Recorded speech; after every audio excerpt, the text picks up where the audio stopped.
കൂട്ടുകാരെ, എല്ലാവർക്കും നിജൂസ് വേൾഡിൻ്റെ പുതിയൊരു വീഡിയോയിലേക്ക് സ്വാഗതം. എല്ലാവരും സുഖമായിട്ടിരിക്കുന്നെന്ന് വിശ്വസിക്കുന്നു. ഞങ്ങളിവിടെ സുഖമായിട്ടിരിക്കുകയാണ്. അപ്പോൾ എല്ലാവരും സന്തോഷത്തോടെയും ആരോഗ്യത്തോടെയും ഒക്കെ ഇരിക്കുക കേട്ടോ. ഇന്നത്തെ വീഡിയോ കുറച്ച് ഇൻഫോർമേറ്റീവ് ആയിട്ടുള്ള ഒരു വീഡിയോ ആണ് കേട്ടോ. കാരണം നമ്മൾ ഓവുലേഷൻ കഴിഞ്ഞിട്ട് മസ്റ്റായിട്ട് ശ്രദ്ധിക്കേണ്ട കുറച്ച് കാര്യത്തിനെ പറ്റിയിട്ടാണ് സംസാരിക്കുന്നത്. ഈ ഒരു കാര്യം കൃത്യമായിട്ട് ഫോളോ ചെയ്യാതിരുന്നിട്ട് ഒരുപാട് പേർക്ക് പ്രഗ്നൻസി ലോസ് ആയിട്ടുണ്ട്. അപ്പോൾ ഓവുലേഷൻ കഴിഞ്ഞിട്ട് നിങ്ങൾ മസ്റ്റായിട്ട് ശ്രദ്ധിക്കേണ്ട കാര്യങ്ങൾ എന്തൊക്കെയാണെന്ന് നമുക്ക് നോക്കാം. വീഡിയോ നമുക്ക് സ്റ്റാർട്ട് ചെയ്യാം. ഏറ്റവും ആദ്യത്തെ ഇവരുടെ നെഗ്ലിജൻസ് എന്ന് പറയുന്നത് ഓവുലേഷൻ കഴിഞ്ഞിട്ട് ഗ്രാമ്പു വെള്ളം കുടിക്കുക എന്നുള്ളതാണ്.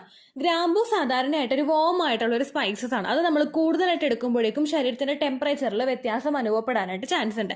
ഓവുലേഷൻ നടക്കാനായിട്ട് ഇതിനേക്കാളും നല്ലൊരു ടിപ്പ് നമുക്ക് ഇല്ല എന്ന് തന്നെ പറയാം. കാരണം അത്രത്തോളം ആളുകളാണ് നമ്മുടെ ചാനലിൽ ഗ്രാമ്പു വെള്ളം മാത്രം കുടിച്ചിട്ടും ഇഞ്ചി വെള്ളം കുടിച്ചിട്ടും ഒക്കെ പ്രഗ്നന്റ് ആയിട്ടുണ്ടായിരുന്നത്. ഗ്രാമ്പു വെള്ളം ഉപയോഗിക്കാനായിട്ട് ഒരു പെർട്ടിക്കുലർ ആയിട്ടുള്ള ഒരു ടൈം പീരീഡ് നമ്മൾ പറഞ്ഞിട്ടുണ്ട് ചാനലിൽ. നിങ്ങളിപ്പോൾ ഇഞ്ചി വെള്ളം ഉപയോഗിക്കുന്നവരാണെങ്കിൽ പീരിയഡ്സിന്റെ ബ്ലീഡിംഗ് തുടങ്ങിയിട്ട് ആദ്യത്തെ ഒരു ബ്ലീഡിംഗ് തീരുന്ന ദിവസം വരെ നിങ്ങൾ ഉപയോഗിക്കേണ്ടത് ഇഞ്ചി വെള്ളമാണ്. ഇഞ്ചി വെള്ളം ഉപയോഗിക്കേണ്ടത് ഒരിക്കലും എംപ്റ്റി സ്റ്റൊമക്കിലല്ല. ഭക്ഷണം കഴിച്ചു കഴിഞ്ഞിട്ട് വേണം ഇഞ്ചി വെള്ളം ഉപയോഗിക്കാൻ വേണ്ടിയിട്ട്. ഇഞ്ചി വെള്ളം നിങ്ങൾ എപ്പോഴാണ് നിർത്തുന്നത് അതിന്റെ പിറ്റേ ദിവസം മുതൽ നിങ്ങൾ ഉപയോഗിക്കേണ്ട ഒന്നാണ് ഗ്രാമ്പൂ വെള്ളം എന്ന് പറയുന്നത്. 5-6 ഗ്രാമ്പു എടുത്ത് നല്ലതുപോലെ കഴുകി കുതിർത്തി വെച്ചിട്ട് പിറ്റേ ദിവസം ആ വെള്ളവും കൂടി എടുത്തിട്ട് ബോയിൽ ചെയ്ത് നമ്മൾ എംപ്റ്റി സ്റ്റൊമക്കിൽ കുടിക്കേണ്ടതാണ് ഗ്രാമ്പൂ വാട്ടർ എന്ന് പറയുന്നത്. ഗ്രാമ്പൂ വാട്ടറിന്റെ കണ്ടന്റ് നിങ്ങളുടെ ശരീരത്തിൽ LH ഹോർമോണിന്റെ പ്രവർത്തനങ്ങളും അതുപോലെ ഓവുലേഷൻ നടക്കാൻ വേണ്ടിയിട്ട് അണ്ടം പ്രോപ്പറായിട്ട് വളർന്ന് ഹെൽത്തി ആയിട്ടുള്ള വഴിയിൽ കൂടി പൊട്ടുന്നതിനും അത് സഹായിക്കുന്നുണ്ട്. സാധാരണയായിട്ട് ഒരുപാട് പേര് ചെയ്തു വെക്കുന്ന ഒരു മിസ്റ്റേക്കാണ് PCOD ഉണ്ടെങ്കിലോ തൈറോയ്ഡ് ഉണ്ടെങ്കിലോ പെട്ടെന്ന് തന്നെ ഫെർട്ടിലിറ്റി ട്രീറ്റ്മെന്റുകൾ, അതായത് അണ്ടം വളരാൻ വേണ്ടിയിട്ട് ആർട്ടിഫിഷ്യൽ ആയിട്ടുള്ള മെത്തേഡ്സ് യൂസ് ചെയ്യുക എന്നുള്ളത്. ആർട്ടിഫിഷ്യൽ ആയിട്ടുള്ള മെത്തേഡ്സ് എന്ന് പറഞ്ഞത് നമ്മൾ മെഡിസിൻസ് എടുക്കുക അല്ലെങ്കിൽ ഇഞ്ചക്ഷൻ എടുക്കുക എന്നുള്ളതാണ്. ഇതൊന്നും ഉപയോഗിക്കരുത് എന്നല്ല പറഞ്ഞത് കേട്ടോ. അത് ഉപയോഗിക്കുന്നതിനോടൊപ്പം തന്നെ നമ്മൾ ശ്രദ്ധിക്കേണ്ട കാര്യമുണ്ട്. നാച്ചുറലായിട്ട് നമ്മുടെ അണ്ടത്തിന്റെ ക്വാളിറ്റി വർദ്ധിപ്പിക്കാൻ വേണ്ടിയിട്ട്. ഈ ക്വാളിറ്റി നിങ്ങൾക്ക് കുറഞ്ഞു പോകുമ്പോഴാണ് നിങ്ങൾ മെഡിസിൻസ് എടുത്തിട്ട് അത് അണ്ടം പൊട്ടിക്കാൻ നിങ്ങൾക്ക് നോക്കിയാലും പലർക്കും പൊട്ടാത്തതും പലർക്കും ചുരുങ്ങി പോകുന്നതും പലർക്കും അത് വാനിഷ് ആയിട്ട് പോകുന്നതും ഒക്കെ അതുകൊണ്ടാണ് കേട്ടോ.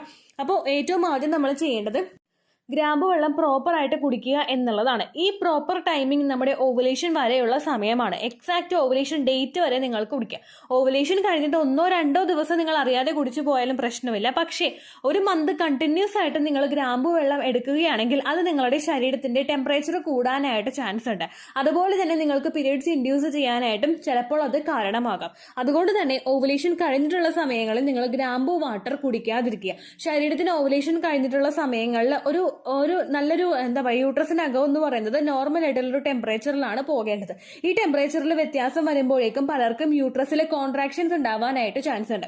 എല്ലാവർക്കും അല്ല, എന്നാൽ ഒരുപാട് നാളുകളായിട്ട് ഫെർട്ടിലിറ്റി ട്രീറ്റ്മെന്റുകൾ എടുക്കുന്നവർക്ക്, ഒരുപാട് നാളുകളായിട്ട് ട്രീറ്റ്മെന്റുകൾ എടുത്തിട്ട് സ്റ്റോപ്പ് ചെയ്തിട്ട് റിസൾട്ട് കിട്ടാത്തവർക്കൊക്കെ ഈ ഒരു മെത്തേഡ് നിങ്ങൾ മസ്റ്റ് ആയിട്ട് ശ്രദ്ധിച്ചേ മതിയാകും. ഇറഗുലർ പീരിയഡ്സ് ഉള്ളവർക്ക് എങ്ങനെ ഓവുലേഷൻ ഡേറ്റും അതുപോലെ ക്ലോസ് വാട്ടർ കുടിക്കേണ്ട ഡേറ്റും എങ്ങനെ കണ്ടുപിടിക്കാം എന്നതിനെ പറ്റിയിട്ട് ഡെഡിക്കേറ്റഡ് ആയിട്ടുള്ള വീഡിയോ നമ്മുടെ ചാനലിൽ കൊടുത്തിട്ടുണ്ട്. Irregular periods and close water എന്ന് നിങ്ങൾ യൂട്യൂബിന്റെ സെർച്ച് ബാറിൽ ചെയ്യുകയാണെങ്കിൽ ആ ഒരു വീഡിയോയുടെ ലിങ്ക് നിങ്ങൾക്ക് ലഭിക്കുന്നതായിരിക്കും.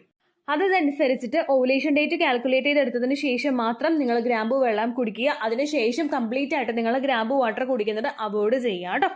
രണ്ടാമത്തെ മിസ്റ്റേക്കാണ് ഓവുലേഷൻ കഴിഞ്ഞിട്ട് ഒരുപാട് കുമ്പിട്ട് നിവർന്നുള്ള കാര്യങ്ങൾ ചെയ്യുന്നത്. അതിപ്പോൾ നിങ്ങൾ ഹെവി ആയിട്ടുള്ള ഒരു ഒബ്ജക്റ്റ് എടുത്ത് പൊക്കുന്നതാണെങ്കിലും, മൂത്ത കുഞ്ഞുണ്ടെങ്കിൽ കുഞ്ഞിനെ എടുത്ത് ഒരുപാട് നേരം പൊക്കി നമ്മൾ ആ ഒരു എളിയിൽ വെച്ച് കുറെ നേരം ഇരിക്കുന്നതാണെങ്കിലും പലർക്കും ആ ഒരു ഹെവി ആയിട്ട് നമ്മുടെ ലോവർ അബ്ഡമന് പ്രഷർ വരുന്നതിന്റെ ഭാഗമായിട്ട് പ്രഗ്നൻസി നഷ്ടമായി പോകുന്നുണ്ട്. ഓരോരുത്തരുടെ യൂട്രസിന്റെ കണ്ടീഷൻസും ഡിഫറെന്റ് ആണ്. ചിലർക്ക് സെർവിക്സിന്റെ പൊസിഷൻ വരെ ഡിഫറെന്റ് ആണ്. സെർവിക്സ് ഷോർട്ട് ആയി പോയിട്ട് സ്റ്റിച്ച് ഇടുന്ന ആളുകളുണ്ട്. ഇപ്പൊ എന്റെ പ്രഗ്നൻസിയിൽ ഞാൻ എന്റെ മോളെ എടുത്ത് നല്ലതുപോലെ പുന്നരിപ്പിച്ചിട്ടുണ്ട്, വയറ്റിൽ കയറ്റി ഇരുത്തിയിട്ടുണ്ട് ആദ്യത്തെ സ്റ്റേജിലൊക്കെ. പക്ഷെ എനിക്ക് പ്രഗ്നൻസി നഷ്ടമായിട്ടില്ല. പക്ഷെ അതുപോലെ ആയിരിക്കണമെന്നില്ല. ചിലപ്പോൾ എനിക്കറിയുന്ന വേറൊരാൾക്കോ അല്ലെങ്കിൽ മറ്റേതെങ്കിലും ഈ കേൾക്കുന്ന നിങ്ങൾക്കോ നിങ്ങളുടെ സെർവിക്സിന് വ്യത്യാസം ഉണ്ടാകും, നിങ്ങളുടെ യൂട്രസിന് വ്യത്യാസം ഉണ്ടാകും. അതുകൊണ്ട് പ്രഗ്നൻസി നമുക്ക് നഷ്ടമാകാനായിട്ടും ചാൻസ് ഉണ്ട് കേട്ടോ. അപ്പോൾ ഓവുലേഷൻ കഴിഞ്ഞിട്ട് ബെഡ് റെസ്റ്റ് എടുക്കണമെന്നാണോ ചേച്ചി പറയുന്നതെന്ന് ചോദിച്ചു കഴിഞ്ഞാൽ ഒട്ടുമല്ല. നമ്മളെ കൊണ്ട് പറ്റുന്ന രീതികളിൽ പറ്റുന്ന ജോലികൾ നിങ്ങൾ ചെയ്യാനായിട്ട് ശ്രദ്ധിക്കുക. ഏതൊരു ജോലി നിങ്ങൾ ചെയ്യുന്നുണ്ടെങ്കിലും അത് നിങ്ങളെ ഫിസിക്കലി ടയേർഡ് ആക്കുന്ന തരത്തിലുള്ള ജോലിയല്ല എന്നുള്ള കാര്യം നിങ്ങൾ മസ്റ്റായിട്ട് ശ്രദ്ധിക്കുക. നമ്മൾ ഫിസിക്കലി ടയേർഡായി പോകുമ്പോഴേക്കും നമുക്ക് കിതപ്പുണ്ടാകും, നമ്മൾ ഭയങ്കരമായിട്ട് തളർന്നു പോകും. ഇങ്ങനെയൊക്കെ വരുമ്പോഴേക്കും നമ്മളെ ഒരു നോർമൽ സ്റ്റേജിലോട്ട് കൊണ്ടുവന്നെത്തിക്കാൻ വേണ്ടിയിട്ട് ശരീരം ഭയങ്കരമായിട്ട് എഫേർട്ട് എടുക്കേണ്ടതായിട്ട് വരും. ഇംപ്ലാന്റേഷൻ നടക്കുന്ന ടൈം പീരീഡ് എന്ന് പറയുന്നത് നമ്മൾ ഏറ്റവും കൂടുതൽ ഫോക്കസ് കൊടുക്കേണ്ടത് ആ ഫെർട്ടിലൈസ്ഡ് ആയിട്ടുള്ള എംബ്രിയോയ്ക്കാണ്. അതിനെ പ്രൈമറി ഫാക്ടറായിട്ട് വേണം നമ്മുടെ ശരീരം കൺസിഡർ ചെയ്യാനായിട്ട്. അങ്ങനെ കൺസിഡർ ചെയ്യണമെങ്കിൽ ശരീരത്തിനെ ഡിസ്റ്റർബ് ചെയ്യുന്ന തരത്തിലുള്ള ഒന്നും നമ്മുടെ ആ ഒരു സമയങ്ങളിൽ ഉണ്ടാവാനായിട്ട് പാടില്ല. അതുപോലെ തന്നെ ഏറ്റവും ഉദാഹരണമായിട്ടുള്ള ഒന്നാണ് നമ്മളിൽ ഉണ്ടാകുന്ന സ്ട്രെസ്.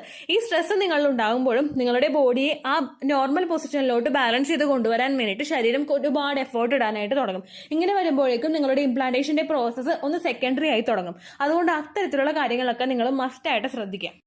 ഒരുപാട് കുമ്പിട്ട് നിവർന്ന് നിങ്ങളിപ്പോൾ കട്ടിലിന്റെ അടിയൊക്കെ ഒരുപാട് നേരം കുമ്പിട്ട് നിവർന്ന് നിങ്ങൾ അടിക്കുന്നത്, അല്ലെങ്കിൽ മുറ്റമാണെങ്കിൽ ഒരുപാട് മുറ്റം നിങ്ങൾക്ക് അടിക്കാനുണ്ടെങ്കിൽ അത് ഒരുപാട് കുമ്പിട്ട് നിവർന്ന് വീശി വലിഞ്ഞൊക്കെ നമ്മൾ അടിക്കുന്നുണ്ട്.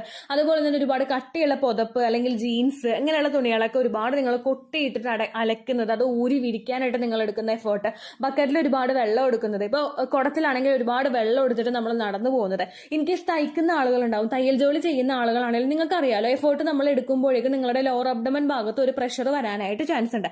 അങ്ങനെ വരുമ്പോഴേക്കും നിങ്ങൾ ആ ജോലി പൂർണ്ണമായിട്ട് അവോയ്ഡ് ചെയ്യണമെന്നല്ല, ഒരു 15 മിനിറ്റ്സ് നിങ്ങൾ ചെയ്യുക. കുറച്ച് നേരം ഒന്ന് റിലാക്സ് ചെയ്ത് അങ്ങോട്ടും ഇങ്ങോട്ടൊക്കെ നടക്കുക. എഗെയിൻ നിങ്ങൾ ഒരു കംഫർട്ടബിൾ ആയി കഴിയുമ്പോൾ നിങ്ങൾ ജോലി സ്റ്റാർട്ട് ചെയ്യാനായിട്ട് നോക്കുക. അതല്ലാതെ ഹറിബറിയായിട്ട് ചെയ്യുന്ന തരത്തിലുള്ള ജോലികൾ ഇംപ്ലാന്റേഷൻ നടക്കുന്ന സമയത്ത് നിങ്ങൾ അവോയ്ഡ് ചെയ്യുന്നതായിരിക്കും നല്ലത് കേട്ടോ. ഒരുപാട് കാര്യങ്ങൾ ശ്രദ്ധിച്ചാലേ അതിൽ നിന്ന് ഏതെങ്കിലും ഒന്നിൽ നിന്നെങ്കിലും നമുക്ക് കൃത്യമായിട്ട് റിസൾട്ട് കിട്ടാനായിട്ട് സാധിക്കുകയുള്ളൂ. അതുപോലെ ഓവുലേഷൻ കഴിഞ്ഞിട്ട് ഓവറായിട്ട് ട്രാവൽ ചെയ്യാതിരിക്കുക. അത് ട്രാവലിംഗ് എന്ന് പറയുമ്പോഴേക്കും നമ്മൾ ക്ലൈമറ്റ് ചേഞ്ച് വരുന്ന രീതിക്കുള്ള നമ്മുടെ ട്രാവലിംഗ്, അല്ലെങ്കിൽ ഇപ്പോൾ എയർ ട്രാവൽ ആണെങ്കിലും നമ്മൾ ഓവുലേഷൻ കഴിഞ്ഞിട്ട് കൂടുതലായിട്ട് ചെയ്യുമ്പോൾ നമുക്ക് ചെയ്യേണ്ട സിറ്റുവേഷൻസ് ഉണ്ട്. ആ സിറ്റുവേഷൻസ് നമ്മൾ ട്രാവൽ ചെയ്തേ പറ്റുള്ളൂ. അതല്ലാത്ത സിറ്റുവേഷൻ ഉണ്ടെങ്കിൽ നിങ്ങൾ കഴിവതും അവോയ്ഡ് ചെയ്യാനായിട്ട് ശ്രദ്ധിക്കുക. കാരണം ഒരുപാട് ആളുകൾക്ക് എയർ ട്രാവൽ ചെയ്ത് കഴിയുമ്പോൾ അതിന്റെ ഹൈറ്റ്സിൽ എത്തുമ്പോൾ പീരിയഡ്സ് വരാനായിട്ട് ചാൻസ് ഉണ്ട്. ഒരുപാട് ആളുകൾക്ക് ക്ലൈമറ്റ് ചേഞ്ച് വരുമ്പോഴേക്കും പീരിയഡ്സ് ഉണ്ടാവാനായിട്ട് ചാൻസ് ഉണ്ട്. ഒരുപാട് ആളുകൾക്ക് ലോങ് ട്രാവൽ ചെയ്ത് വന്നു കഴിയുമ്പോൾ ആ സിറ്റുവേഷനിൽ തന്നെ പീരിയഡ്സ് ആവാനായിട്ട് ചാൻസ് ഉണ്ട്. അങ്ങനെയുള്ള ആളുകളൊക്കെ ജസ്റ്റ് ഒന്ന് ശരീരം ശ്രദ്ധിക്കുന്നത് നല്ലതായിരിക്കും. അവോയ്ഡ് ചെയ്യാൻ പറ്റുന്ന ട്രാവലിംഗ് മാത്രം നിങ്ങൾ അവോയ്ഡ് ചെയ്യുക. എല്ലാ ദിവസവും ജോലിക്ക് പോകുന്ന ആളുകളുണ്ട്, ഇംപ്ലാന്റേഷൻ നടക്കുന്ന സമയത്ത് ലീവ് എടുത്തിരിക്കാനായിട്ട് അവരെ കൊണ്ട് പറ്റില്ല. അങ്ങനെയുള്ള സമയത്ത് നിങ്ങൾ ട്രാവൽ ചെയ്യുമ്പോഴേക്കും 9 മണിക്കാണ് നിങ്ങളുടെ ഓഫീസ് സ്റ്റാർട്ട് ചെയ്യുന്നതെങ്കിൽ 8:45 നിങ്ങൾ ഇറങ്ങിക്കൊണ്ടിരുന്നതെങ്കിൽ ഒരു 8:30 നിങ്ങൾ ഇറങ്ങാനായിട്ട് ശ്രദ്ധിക്കുക. 2 വീലറിൽ പോകുന്നുണ്ടെങ്കിൽ കുറച്ച് സ്ലോ ആയിട്ട് നമ്മൾ പോവുക. ഇപ്പോൾ മഴയുണ്ട്, വെള്ളക്കെട്ടുണ്ട്, ഇതെല്ലാം കാണുമ്പോഴേക്കും നമ്മൾ ഏതെങ്കിലും ഒരു വെള്ളക്കെട്ട് കണ്ടു കഴിഞ്ഞാൽ ചിലപ്പോൾ സ്പീഡിലൊന്ന് ഓടിച്ചു പോവുകയാണെങ്കിൽ ഗട്ടർ ഉണ്ടാവാം, നമുക്ക് ലോവർ അബ്ഡോമിനിൽ പ്രഷർ ഉണ്ടാകാം, നമുക്ക് വയറിൽ അസ്വസ്ഥതകളും വേദനകളും ഒക്കെ ഉണ്ടാവാനായിട്ട് ചാൻസ് ഉണ്ട്. അതുകൊണ്ട് കഴിവതും നമ്മൾ നല്ലതുപോലെ സ്പീഡ് കുറച്ചിട്ട് ഇടയ്ക്കിടയ്ക്ക് ബ്രേക്ക് പിടിച്ച് നല്ലൊരു റോഡ് എത്തിയിട്ട് സ്മൂത്തായിട്ട് നിങ്ങൾ പോകാനായിട്ട് ശ്രദ്ധിക്കുക കേട്ടോ. ഹറിബറിയായിട്ട് നിങ്ങൾ ട്രാവൽ ചെയ്യാതിരിക്കാൻ പ്രത്യേകം ശ്രദ്ധിക്കുക കേട്ടോ. ഇതാണ് ഏറ്റവും കൂടുതൽ ആളുകൾക്കും, അതായത് ഏകദേശം 4 പേർക്ക് വരെ ഇംപ്ലാന്റേഷൻ ഫെയിൽ ആയി പോകാനും പീരിയഡ്സ് വരാനായിട്ടുള്ള കാരണം. ഇവർ തന്നെ ഇത് നമ്മളോട് ഷെയർ ചെയ്തതാണ്, ചാനലിൽ പറയണമെന്ന് പറഞ്ഞതാണ്. കാരണം ഓവുലേഷൻ കഴിഞ്ഞിട്ട് തെറ്റിദ്ധാരണയോടുകൂടി ഗ്രാമ്പു വെള്ളം കുടിക്കുന്നവരും, അല്ലെങ്കിൽ ഓവുലേഷൻ കഴിഞ്ഞിട്ട് ഒരുപാട് എഫേർട്ട് ഇട്ടിട്ട് എക്സസൈസുകളും കാര്യങ്ങളും അതുപോലെ തന്നെ ഇതുപോലുള്ള ജോലികളൊക്കെ ചെയ്തിട്ട് പ്രഗ്നൻസി നഷ്ടമായി പോകുന്നവരുണ്ട്. അവരിതൊക്കെ ഒന്ന് ശ്രദ്ധിക്കുന്നത് നല്ലതായിരിക്കും കേട്ടോ. ഒരുപാട് നാളുകളായിട്ട് ട്രീറ്റ്മെന്റ് എടുക്കുന്ന ആളുകളാണ് ഇതിന് ഏറ്റവും കൂടുതൽ ഇമ്പോർട്ടൻസ് കൊടുക്കേണ്ടത്. അതല്ലാതെ ഇപ്പോൾ കഴിഞ്ഞൊരു തവണയായിട്ട് വിവാഹം കഴിഞ്ഞേ ഉള്ളൂ, അല്ലെങ്കിൽ വിവാഹം കഴിഞ്ഞിട്ട് 1 വർഷമൊന്നും ആയില്ല, അല്ലെങ്കിൽ പ്രഗ്നൻസി ട്രൈ ചെയ്ത് തുടങ്ങിയിട്ട് 1 വർഷമൊന്നും ആയില്ല, അങ്ങനെയുള്ള ആളുകൾ ഇതിന് കൂടുതൽ ഇമ്പോർട്ടൻസ് കൊടുക്കണമെന്ന് ഞാൻ പറയില്ല. ഒരുപാട് നാളുകളായിട്ട് ട്രീറ്റ്മെന്റ് എടുക്കുന്ന ആളുകൾ മസ്റ്റ് ആയിട്ട് കാര്യം ശ്രദ്ധിക്കുക കേട്ടോ. ഇത്രയേ ഉള്ളൂ വീഡിയോ. യൂസ്ഫുൾ ആയി കാണുമെന്ന് വിശ്വസിക്കുന്നു. യൂസ്ഫുൾ ആവുന്നുണ്ടെങ്കിൽ ലൈക്ക് ചെയ്യുക, ഫ്രണ്ട്സിനൊക്കെ ഷെയർ ചെയ്ത് കൊടുക്കുക കേട്ടോ. എന്തെങ്കിലും സംശയം ഉണ്ടെങ്കിൽ നിങ്ങൾ കമൻസിൽ ചോദിക്കുക. പണ്ടത്തെ വീഡിയോയ്ക്ക് കമൻസ് ഇടുന്നവർക്ക് റിപ്ലൈ ലഭിക്കുന്നില്ലെങ്കിൽ ലേറ്റസ്റ്റ് ആയിട്ട് ഞാൻ ഏത് വീഡിയോ ആണോ അപ്ലോഡ് ചെയ്യുന്നത് അതിന് താഴെ കമൻറ്റ് ഒന്ന് കോപ്പി പേസ്റ്റ് ചെയ്യാനായിട്ട് ശ്രദ്ധിക്കുക കേട്ടോ. അതുപോലെ ഓവുലേഷൻ ഡേറ്റ് കാൽക്കുലേറ്റ് ചെയ്ത് തരാനായിട്ട് റിക്വസ്റ്റ് ചെയ്യുന്ന ആളുകൾ എത്രയാണോ സൈക്കിൾ ലെങ്ത് അത് മെൻഷൻ ചെയ്യാനായിട്ട് ശ്രദ്ധിക്കുക. സൈക്കിൾ ലെങ്ത് എന്നതുകൊണ്ട് ഉദ്ദേശിച്ചത് ഓരോ മാസവും എത്ര ദിവസം കൂടുമ്പോഴാണോ ബ്ലീഡിങ് വരുന്നത് അതാണ് സൈക്കിൾ ലെങ്ത്. കഴിഞ്ഞ മാസം ഒരു 8-ാം തീയതിയാണ് ബ്ലീഡിങ് ആയതെങ്കിൽ ഈ മാസം 6-ാം തീയതിയാണ് ബ്ലീഡിങ് ആയതെങ്കിൽ കഴിഞ്ഞ മാസം 8-ാം തീയതി മുതൽ ഈ മാസം 6-ാം തീയതി വരെ എത്ര ദിവസമുണ്ടോ അത് കാലണ്ടറിൽ എണ്ണി തിട്ടപ്പെടുന്നതാണ് നിങ്ങളുടെ സൈക്കിൾ ലെങ്ത്. സൈക്കിൾ ലെങ്ത് നമ്മൾ കൃത്യമായിട്ട് കാൽക്കുലേറ്റ് ചെയ്യുകയാണെങ്കിൽ ഓവുലേഷൻ ഡേറ്റ് എളുപ്പത്തിൽ കണ്ടുപിടിക്കാൻ വേണ്ടിയിട്ട് ഒരുപാട് ആപ്ലിക്കേഷൻസും ഒരുപാട് ഓൺലൈൻ ആയിട്ടുള്ള വെബ്സൈറ്റുകളും ഇന്ന് നമുക്ക് അവൈലബിൾ ആണ്. പ്ലേ സ്റ്റോറിൽ പോയിട്ട് ഓൺലൈൻ ഓവുലേഷൻ ട്രാക്കർ എന്ന് ടൈപ്പ് ചെയ്ത് കഴിഞ്ഞാൽ നിങ്ങൾക്ക് അതുമായിട്ട് ബന്ധപ്പെട്ടിട്ടുള്ള ആപ്ലിക്കേഷൻസ് കിട്ടും. അത് പറ്റുന്നില്ല എങ്കിൽ ഗൂഗിളിൽ പോയിട്ട് ഓൺലൈൻ ഓവുലേഷൻ കാൽക്കുലേറ്റർ എന്ന് ടൈപ്പ് ചെയ്ത് കഴിഞ്ഞാൽ അതുമായിട്ട് ബന്ധപ്പെട്ടിട്ടുള്ള വെബ്സൈറ്റുകൾ നിങ്ങൾക്ക് കിട്ടും. അതിൽ നിങ്ങളുടെ ലാസ്റ്റ് മന്തിലെ മെൻസ്ട്രേഷൻ്റെ ഡേറ്റും ഒപ്പം ഞാൻ ഈ പറഞ്ഞ രീതിക്ക് നിങ്ങൾ കാൽക്കുലേറ്റ് ചെയ്യുന്ന സൈക്കിൾ ലെങ്ത്തും എൻ്റർ ചെയ്ത് കൊടുക്കുകയാണെങ്കിൽ നിങ്ങൾക്ക് കൃത്യമായിട്ട് ഓവുലേഷൻ ഡേറ്റ് കണ്ടുപിടിക്കാനായിട്ട് സാധിക്കും. ഫെർട്ടൈൽ ടൈം പീരീഡും നിങ്ങൾക്ക് കിട്ടും. അതായത് എത്ര ദിവസം മുതൽ കോൺടാക്ട് ചെയ്ത് തുടങ്ങിക്കഴിഞ്ഞാൽ നിങ്ങൾ പ്രഗ്നൻ്റ് ആകും എന്നുള്ളൊരു ഡേറ്റും നിങ്ങൾക്ക് പ്രോപ്പറായിട്ട് കിട്ടും കേട്ടോ. ഇത് കാൽക്കുലേറ്റ് കാൽക്കുലേറ്റ് ചെയ്യുന്ന സമയത്ത്, സൈക്കിൾ ലെങ്ത് കാൽക്കുലേറ്റ് ചെയ്യുന്ന സമയത്ത് നിങ്ങളുടെ ആ ഒരു കലണ്ടറിൽ നോക്കി തന്നെ നിങ്ങൾ കാൽക്കുലേറ്റ് ചെയ്യുക. പല മാസങ്ങളിലും 30-31 ദിവസമുണ്ട്, അതുകൊണ്ടാണ് അങ്ങനെ പറഞ്ഞത്. ഒപ്പം നിങ്ങൾക്ക് ബ്ലീഡിങ് തുടങ്ങിയ ദിവസത്തിന് വേണം നിങ്ങൾ Day 1 ആയിട്ട് എടുക്കാൻ വേണ്ടിയിട്ട്. സ്പോട്ടിങ് തുടങ്ങിയ ദിവസത്തിനെ, അതായത് ചെറുതായിട്ട് ഡിസ്ചാർജ് പോയി തുടങ്ങിയ ദിവസത്തിനെ നിങ്ങൾ കൺസിഡർ ചെയ്യേണ്ട ആവശ്യം ഇല്ല കേട്ടോ. അപ്പോൾ ഇത്രയേ ഉള്ളൂ വീഡിയോ. അടുത്തൊരു വീഡിയോ ആയിട്ട് നമുക്ക് വീണ്ടും കാണാം. ബൈ.